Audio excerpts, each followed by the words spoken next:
Haleluya. Puji Tuhan, selamat sore Bapak Ibu yang diberkati Tuhan. Hari ini kita bertemu kembali dan kita siap untuk memuji Tuhan. Hari ini kita ada semua karena kebaikan Tuhan. Mari kita berdoa. Bapa kami yang baik dalam surga, Bapa di dalam nama Tuhan Yesus, terima kasih untuk hari ini Tuhan. Kami tahu kami boleh ada sampai hari ini semua karena kemurahan Tuhan. Dan hari ini hati kami penuh dengan sukacita. Sekalipun dalam situasi yang sulit, tetapi kami tetap mau bersyukur. Karena kami yakin hari ini Tuhan jadikan bagi kami. Dan kami mau memuji Tuhan, kami mau memuliakan Tuhan.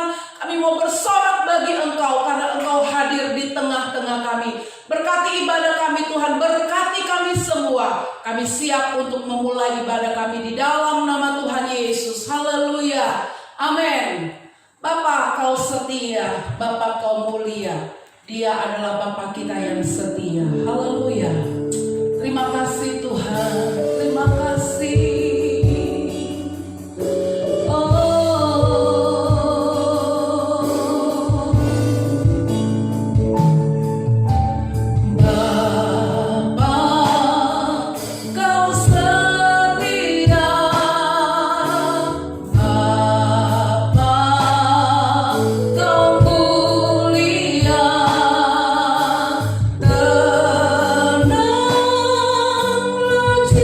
Jiwa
Apapun yang terjadi, kasih setia Tuhan kekal selama-lamanya.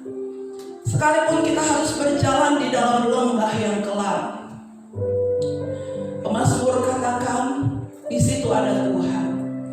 Dia yang akan menopang kita, Dia yang akan memegang tangan kita.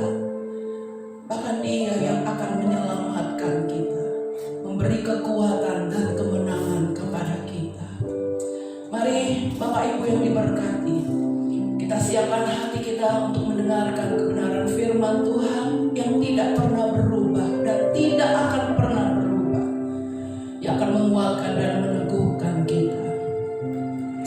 Terima kasih Tuhan. Terima kasih Yesus. Walau ku harus berjalan dalam lembah kegelapan,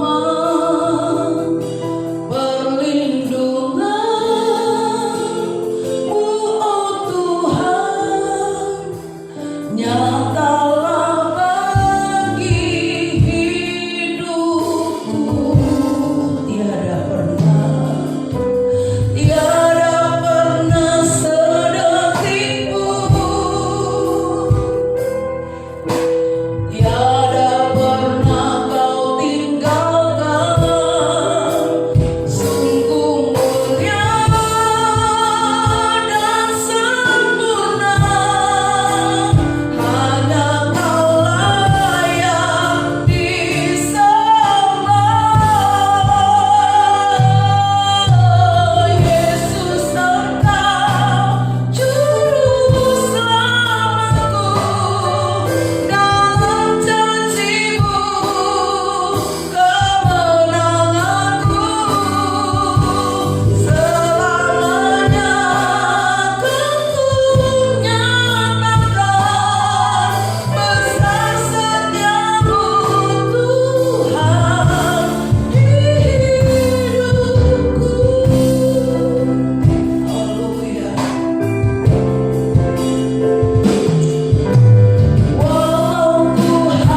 ada di dalam Engkau. Bahkan segala yang kami butuhkan dalam hidup kami ada di dalam Engkau. Pada saat ini Tuhan, berbicaralah Engkau lewat kebenaran firman-Mu, teguhkan kami, dan hamba-Mu berdoa tidak ada satu pribadi yang tidak diberkati Tuhan pada saat ini. Ketika firman-Mu disampaikan, yang lemah dikuatkan, yang sakit disembuhkan. Dalam nama Yesus kami berdoa, haleluya. Amin. Puji Tuhan Bapak Ibu, pada saat ini kita akan kembali melihat kebenaran firman Tuhan. Dan ini adalah seri kedua dari pelatihan kehidupan dari Elia. Minggu lalu saya sudah sampaikan bahwa Elia adalah seorang nabi yang dipersiapkan Tuhan untuk konfrontasi dengan Ahab pada waktu itu. Dan kita sudah melihat pada minggu lalu pelatihan pertama yang sudah Tuhan izinkan untuk dilalui oleh Elia. Nah, pada saat ini saudara-saudara kita akan melihat kembali, dan ini adalah pelatihan yang kedua yang dijalani oleh Elia. Mari kita akan melihat dari kitab 1 Raja-Raja pasal 17, mulai ayatnya yang ke-7 sampai ayat yang ke-16. Judul perikopnya adalah Elia dan janda di Sarfat. Ayat yang ke-7, tetapi sesudah beberapa waktu sungai itu menjadi kering, sebab hujan tiada turun di negeri itu. Maka datanglah firman Tuhan kepada Elia, bersiaplah, pergilah ke Sarfat yang termasuk wilayah Sidon, dan diamlah di sana. Ketahuilah, aku telah memerintahkan seorang janda untuk memberi engkau makan. Sesudah itu ia bersiap lalu pergi ke Sarfat. Setelah ia sampai ke pintu gerbang kota itu, tampaklah di sana seorang janda sedang mengumpulkan kayu api. Ia berseru kepada perempuan itu, katanya, cobalah ambil bagiku sedikit air dalam kendi supaya aku minum. Ketika perempuan itu pergi mengambilnya, ia berseru lagi, cobalah ambil juga bagiku sepotong roti. Ayat yang ke-12, perempuan itu menjawab, demi Tuhan Allahmu yang hidup, sesungguhnya tidak ada roti padaku sedikit pun, kecuali segenggam tepung dalam tempayan dan sedikit minyak dalam buli-buli. Dan sekarang aku sedang mengumpulkan 2-3 potong kayu api. Kemudian aku mau pulang dan mengolahnya bagiku dan bagi anakku. Dan setelah kami memakannya, maka kami akan mati. Tetapi Elia berkata kepadanya, janganlah takut. Pulanglah, buatlah seperti yang kau katakan. Tetapi buatlah lebih dahulu bagiku sepotong roti bundar kecil daripadanya, dan bawalah kepadaku. Kemudian barulah kau buat bagimu dan bagi anakmu. Ayat yang ke-14, sebab beginilah firman Tuhan Allah Israel, tepung dalam tempayan itu tidak akan habis, dan minyak dalam buli-buli itu pun tidak akan berkurang, sampai pada waktu Tuhan memberi hujan ke atas muka bumi. Lalu pergilah perempuan itu dan berbuat seperti yang dikatakan Elia. Maka perempuan itu dan dia serta anak perempuan itu mendapat makan beberapa waktu lamanya. Ayat yang ke-16 kita baca bersama-sama. 1, 2, 3. Tepung dalam tempayan itu tidak habis, dan minyak dalam buli-buli itu tidak berkurang, seperti firman Tuhan yang diucapkannya dengan perantaraan Elia. Bapak Ibu yang diberkati Tuhan, kalau kita perhatikan di dalam kisah ini, setelah beberapa waktu lamanya, dari ayat pertama sampai ayat yang ke-6, Elia ada di tepi sungai Keri. Dan kita tahu saudara-saudara bahwa pada waktu itu Elia terpelihara dengan ajaib. Karena dikatakan di dalam ayat yang ke-6, pada waktu pagi dan petang burung-burung gagak membawa roti dan daging kepadanya, dan ia minum dari sungai itu. Jadi saudara-saudaraku, dalam beberapa waktu Elia terpelihara ketika dia ada di tepi sungai Kerit. Tetapi ternyata saudara-saudara, kalau kita membaca di dalam ayatnya yang ketujuh, ayat yang ketujuh yang kita baca tadi, tetapi sesudah beberapa waktu sungai itu menjadi kering, sebab hujan tiada turun di negeri itu. Nah, Bapak Ibu yang diberkati Tuhan, kalau kita perhatikan tempat di mana Elia Tuhan perintahkan untuk dia tinggal di situ, sekarang saudara-saudara, tempat itu juga menjadi kering. Tetapi kenapa ini terjadi, saudara-saudara? Kenapa Tuhan izinkan ini terjadi? Sekali lagi saudara-saudaraku, karena Tuhan sudah mempersiapkan pelatihan yang kedua kepada Elia. Dan dalam ayatnya yang ke-8 dikatakan dari 1 Raja-Raja pasal 17, maka datanglah firman Tuhan kepada Elia, bersiaplah pergi ke Sarfat. Jadi saudara-saudara yang diberkati Tuhan, sungai Kerit yang kering, akhirnya saudaraku harus ditinggalkan oleh Elia. Sekali lagi, kenapa Tuhan izinkan itu saudara-saudara? Karena Tuhan sedang melatih Elia untuk masuk kepada pelatihan yang kedua. Kalau kita perhatikan Bapak Ibu yang diberkati Tuhan, Tuhan memiliki rencana bagi Elia dengan membawanya keluar dari tempat yang sunyi itu.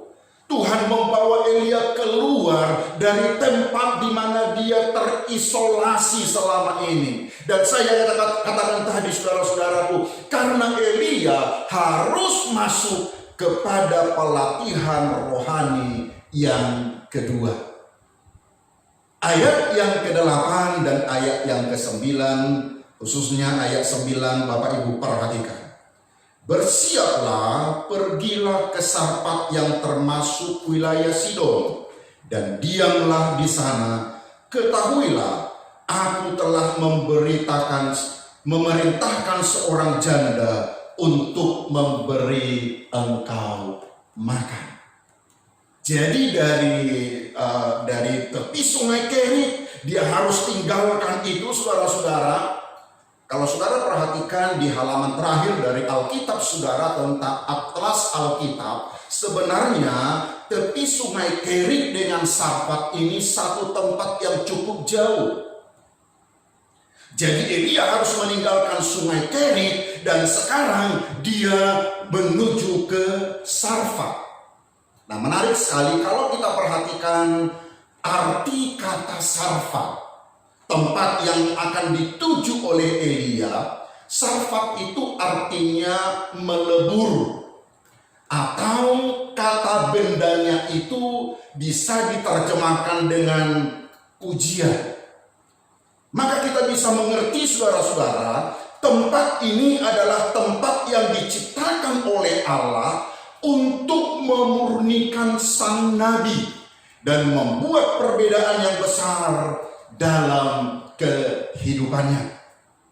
Jadi dari sungai Kerit dia sekarang menuju ke Sarfat. Sarfat itu artinya adalah ujian. Saya katakan dari tempat ini adalah tempat yang diciptakan oleh Allah untuk memurnikan sang nabi. Saya percaya Bapak Ibu yang diberkati Tuhan, jika kita berjalan bersama dengan Tuhan dalam waktu yang cukup lama, maka kita akan menemukan pelatihan-pelatihan, ujian-ujian itu sering datang berulang kali. Seringkali kita berpikir kalau Tuhan sudah menguji kita satu kali dan kita berpikir Tuhan cukuplah itu. Tetapi sekali lagi saudara-saudaraku, bagi kita, bagi saudara yang lama berjalan bersama dengan Tuhan, saudaraku akan menemukan ternyata seringkali pelatihan-pelatihan, ujian-ujian yang Tuhan izinkan itu berulang kali, lagi lagi, dan lagi. Dan ada kalanya saudara-saudara ujian itu semakin berat. Tetapi kenapa Tuhan lakukan itu saudara-saudara? Untuk membuat seseorang semakin menyerupai Kristus. Kalau saudaraku sedang mengalami hal ini, ada sebuah rencana Tuhan. Karena kita semua untuk menyerupai seperti Kristus. Nah, kembali ke dalam kisah ini saudara-saudara. Kalau kita lihat di dalam kisah ini, ketika Tuhan mengizinkan kita untuk mengalami pelatihan-pelatihan atau ujian-ujian saudara-saudara. Sekali lagi, kalau saudara membaca dalam 1 Petrus pasal pertama ayat yang ke-7. 1 Petrus pasal pertama ayatnya yang ke-7. Di situ Rasul Petrus memberitahukan tujuan daripada ujian. Saya baca, Bapak Ibu perhatikan. 1 Petrus pertama ayat yang ke-7 dikatakan begini. Maksud semuanya itu ialah untuk membuktikan kemurnian imanmu yang jauh lebih tinggi nilainya daripada emas yang fana, yang diuji kemurniannya dengan api, sehingga kamu beroleh puji-pujian dan kemuliaan dan kehormatan pada hari Yesus Kristus menyatakan dirinya. Wow, saudara-saudara, kenapa Tuhan izinkan itu? Maksud semuanya itu ialah untuk membuktikan kemurnian iman. Membuktikan kemurnian iman kita. Itu sebabnya Tuhan tidak pernah berhenti dengan satu proses, satu ujian, satu pelatihan. Seringkali lagi, dan lagi. Kalau saudara membaca di dalam Alkitab, semua tokoh-tokoh yang luar biasa yang dipakai oleh Tuhan dan menjadi berkat bagi banyak orang, mereka juga melewati proses itu. Yusuf melewati proses seperti itu, saudara-saudara. Bahwa dia mengalami proses yang begitu banyak dalam hidupnya, ujian yang begitu banyak dalam hidupnya. Musa juga melewati proses seperti itu. Abraham juga melewati proses seperti itu. Ingat baik-baik Bapak Ibu yang diberkati Tuhan, untuk menunjukkan atau memurnikan iman kita. Kembali ke dalam 1 Raja-Raja pasal yang ke-17. Kalau kita perhatikan di dalam ayat yang ke-8, dikatakan begini. Maka datanglah firman Tuhan kepada Elia. Waktu saya renungkan kebenaran ini, saudara-saudara, saya menemukan sebuah kebenaran ketika Elia ada di tepi sungai Kerit yang menjadi kering itu. Lalu dikatakan di situ, lalu datanglah firman Tuhan, maka datanglah firman Tuhan. Artinya apa, saudara-saudara? Ternyata kita perlu memahami Allah tahu di mana dia berada. Tuhan tahu persis di mana Elia berada. Kadang-kadang dalam kehidupan kita ini banyak orang merasa ditinggalkan Tuhan. Ketika dia menghadapi sungai Kerit yang kering, lalu dia berpikir Tuhan melupakan dia, Tuhan membiarkan dia. Tetapi sekali lagi saudara-saudara, Allah tahu di mana dia berada. Tuhan tahu di mana Elia berada. Apapun yang terjadi dalam kehidupan kita ini, jangan pernah berpikir bahwa Tuhan tidak mengetahuinya. Dengarkan baik-baik, Tuhan tahu di mana kita berada. Dalam kitab Yesaya pasal yang ke-49 ayatnya yang ke-16. Saudara perhatikan, ini pernyataan Tuhan kepada bangsa Israel. Di dalam ayatnya yang ke-16, Bapak Ibu perhatikan, mari kita akan baca bersama-sama. Yesaya pasal yang ke-49 ayatnya yang ke-16 berkata, lihat, aku telah melukiskan engkau di telapak tanganku, tembok-tembokmu tetap di ruang mataku. Perhatikan baik-baik saudara-saudara, Alkitab jelas berkata, Tuhan berkata, lihat, Aku siapa? Tuhan telah melukiskan engkau di telapak tanganku. Dalam beberapa terjemahan, Indonesia Literal Translation mempergunakan kata aku telah mengukirmu. Terjemahan lama mempergunakan kata telah mencecah tandamu di kedua tanganku. Luar biasa saudara-saudara. Kita ini dilukis di tangan Tuhan. Untuk apa saudara-saudara? Saya tipe orang yang pelupa, Bapak Ibu yang diberkati Tuhan. Dan kadang-kadang setelah habis berkhotbah saya lupa saya mau nyanyi lagu apa. Itu sebabnya ketika saya melayani, saya berkhotbah, judul lagu yang saya akan nyanyikan itu saya tulis di tangan saya. Ini ada judulnya saudara-saudara. Nanti setelah kita selesai berkhotbah. Untuk apa? Untuk saya mengingat. Kenapa selalu ditulis di tangan? Kenapa Tuhan berkata bahwa lihat aku telah melukis engkau di telapak tanganku. Artinya apa? Tidak peduli apakah engkau ada di Sarpat. Tidak peduli apakah engkau di tepi sungai Kerit. Tuhan melukis engkau di telapak tangannya. Artinya Tuhan selalu mengingat engkau. Bapak Ibu yang diberkati Tuhan, latar belakang Yesaya pasal yang ke-49 ayatnya yang ke-16. Kalau saudara naik beberapa ayat di atas, ada di situ keluhan daripada bangsa Israel. Ayat yang ke-14 berkata, Sion berkata, Tuhan telah meninggalkan aku dan Tuhan telah melupakan aku. Tetapi perhatikan dulu jawaban Tuhan. Dapatkah seorang perempuan melupakan bayinya sehingga ia tidak menyayangi anak dari kandungannya? Perhatikan ayat ini. Sekalipun dia melupakannya, aku tidak akan melupakan engkau. Wow, luar biasa. Dan itu sebabnya dalam ayatnya yang ke-16 dikatakan, aku telah menulis engkau di telapak tanganku, kata Tuhan. Sebabnya Bapak Ibu yang diberkati Tuhan, ingat engkau selalu ada di hati Tuhan. Tuhan selalu mengingat engkau apapun yang engkau alami. Nah, Bapak Ibu yang diberkati Tuhan, coba kita kembali ke dalam 1 Raja-Raja pasal yang ke-17. Ketika Tuhan berkata kepada Elia supaya dia berangkat dari tepi sungai Kerit menuju ke Sarpat. Perhatikan dulu ayat ini di dalam ayat 10 dan ayat 11. Saya suka kalimat ini. Ayat 10 berkata, sesudah itu ia bersiap lalu pergi ke Sarpat.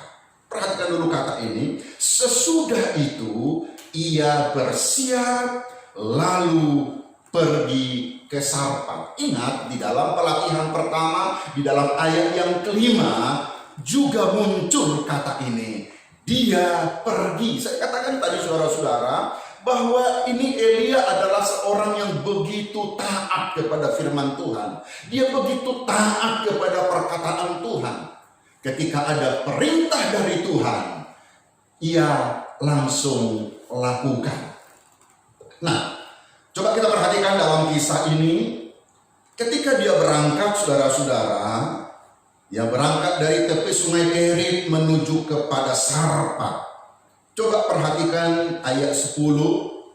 Setelah ia sampai ke pintu gerbang kota itu, tampaklah di sana seorang janda sedang mengumpulkan kayu api. Ia berseru kepada perempuan itu, katanya, cobalah ambil bagiku sedikit air dalam kendi supaya aku minum. Ketika perempuan itu pergi mengambilnya, ia berseru lagi, coba ambil juga bagiku sepotong roti. Tapi perhatikan dulu ayat 12 ini. Perempuan itu menjawab, demi Tuhan Allahmu yang hidup, sesungguhnya tidak ada roti padaku sedikit pun, kecuali segenggam tepung dalam tempayan. Perhatikan dulu Bapak Ibu, ada di sini cara Tuhan yang sulit untuk kita pahami. Sederhananya kita akan berpikir begini, ketika Tuhan perintahkan Elia pergi dari tepi sungai Kerit ke Sarpat, lalu dia katakan, aku telah menyuruh seorang janda untuk memelihara engkau di situ. Harusnya kita berpikir janda ini adalah janda yang kaya. yang bisa menjamin kebutuhan Elia. Tetapi ternyata saudara, cara kerja Tuhan berbeda. Justru yang dia temui adalah seorang yang sudah dalam persiapan untuk mati. Itu nyata dari kalimat perempuan itu. Kami hanya punya sepotong roti dan sedikit minyak. Aku akan olah itu. Setelah itu kami akan mati. Bapak Ibu yang diberkati Tuhan, tetapi perhatikan dulu apa yang Elia katakan. Ini perkataan orang yang sudah melewati satu kali pelatihan. Perkataan orang yang sudah punya pengalaman dengan Tuhan. Apa yang dikatakan oleh Elia di dalam ayat yang ke-13. Mari kita akan baca bersama-sama. Saya berdoa kebenaran ini juga menjadi bagian kita.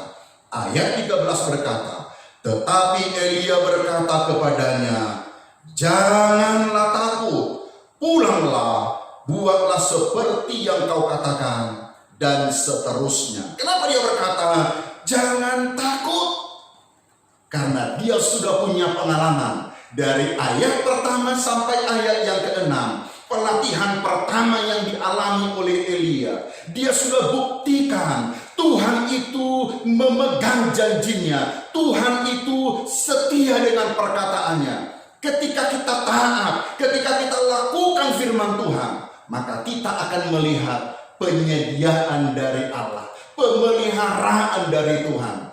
Yang luar biasa kisah ini sudah kita baca bersama-sama tadi, saudara-saudara. Ayatnya ke-16 dibuktikan. Tepung dalam tempayan itu tidak habis, dan minyak dalam buli-buli itu tidak berkurang, seperti firman Tuhan yang diucapkannya dengan perantaraan Elia. Perhatikan baik-baik. 2 kali Elia mengalami pelatihan, saudara-saudara. Dan kata kuncinya selalu ketaatan melakukan firman Tuhan. Kalau saudara lakukan, kalau jemaat lakukan, kalau saudara dimanapun bisa mendengar kebenaran firman Tuhan ini, kalau engkau lakukan kebenaran firman Tuhan, engkau akan melihat penyediaan dan pemeliharaan Allah yang luar biasa. Pada saat ini kita akan sama-sama berdoa supaya setiap kita juga akan mengalami pengalaman-pengalaman tentang pemeliharaan Allah yang ajaib. Mari kita akan memuji Tuhan. Hatiku tenang berada dekatmu. Haleluya. Terima kasih Bapa yang baik.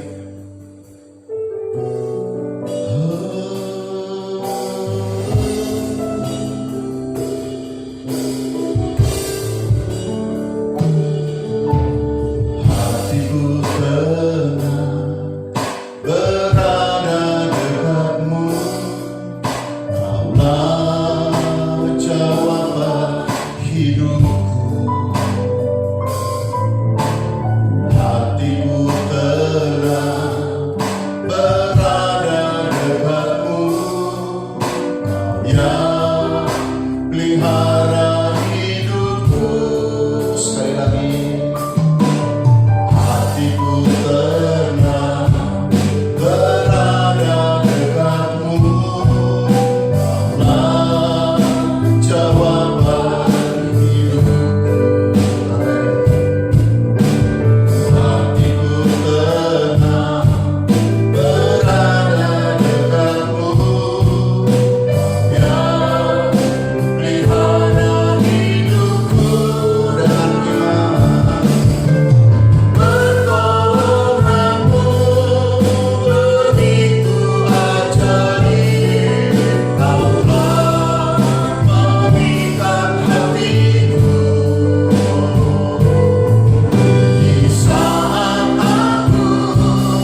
bersama dengan Tuhan dalam waktu yang lama, Anda akan menemukan pelatihan dan ujiannya sering datang berulang-ulang.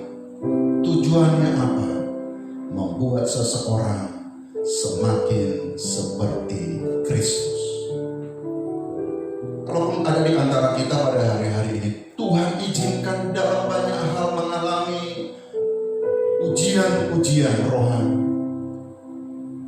Ingat, ketika kita taat kepada kebenaran firman Tuhan, lakukan dengan sungguh-sungguh, engkau akan melihat cara Tuhan ajaib, menolong engkau, membela engkau, bahkan engkau menjadi berkat bagi orang lain ketika engkau taat kepada kebenaran firman Tuhan. Kita kembali angkat pujian ini dan kita akan sama-sama berdoa. Hatiku tenang berada dekatmu. Haleluya. Amin. Haleluya.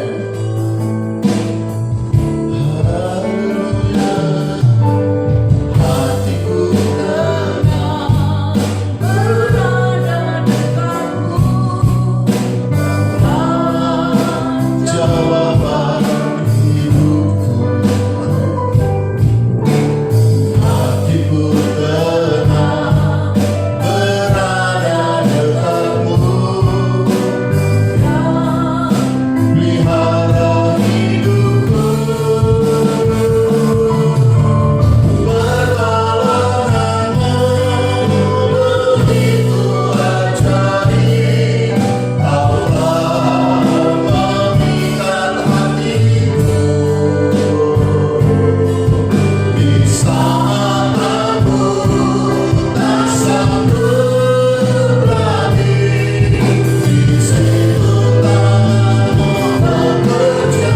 Pertolonganmu begitu ajaib.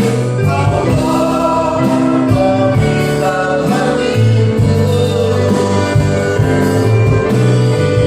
Mataku tertuju padamu,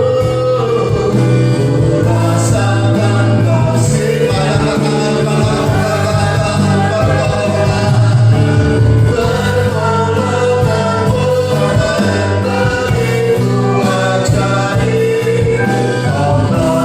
Kaulah memikat hatiku. Di saat aku tak sanggup lagi, di situ tanganmu bekerja. Pertolonganmu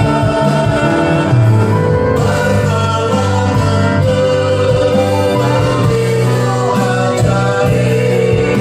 Kaulah memikat hatiku. Di mataku tertuju padamu, rasakan kasih-Mu menyelamatkanku. Di mataku tertuju padamu, rasakan kasih-Mu Tuhan. Di mataku tertuju padamu, ku rasakan kasih-Mu Tuhan. Haleluya, haleluya, haleluya, haleluya. Kami tahu Engkau selalu ada bersama dengan kami Tuhan, melewati musim-musim hidup kami, melewati ujian-ujian, pelatihan-pelatihan yang Engkau persiapkan. Sesungguhnya Engkau tidak pernah meninggalkan kami. Engkau selalu bersama dengan kami, dan kami tahu akhir daripada ujian-ujian itu adalah membuktikan kemurnian iman kami. Hamba-Mu berdoa Tuhan kepada semua umat-umat-Mu, anak-anak-Mu. Kalau ada di antara mereka yang hari-hari ini menghadapi ujian-ujian itu, pelatihan-pelatihan rohani itu, Hamba-Mu berdoa dalam nama Yesus, kekuatan dari Tuhan akan tetap menjadi bagian mereka Tuhan. Yakinkan setiap kami bahwa Tuhan tidak pernah meninggalkan kami. Yakinkan setiap kami bahwa Engkau Allah Immanuel selalu bersama dengan kami. Dan hari-hari di hadapan kami tahu Engkau mempersiapkan yang terbaik bagi kami. Yang mau berdoa sepanjang minggu ini, berkati semua aktivitas jemaat-Mu. Ketika mereka bekerja, berusaha, Tuhan lindungi, keluar masuk dari rumah Engkau pagari.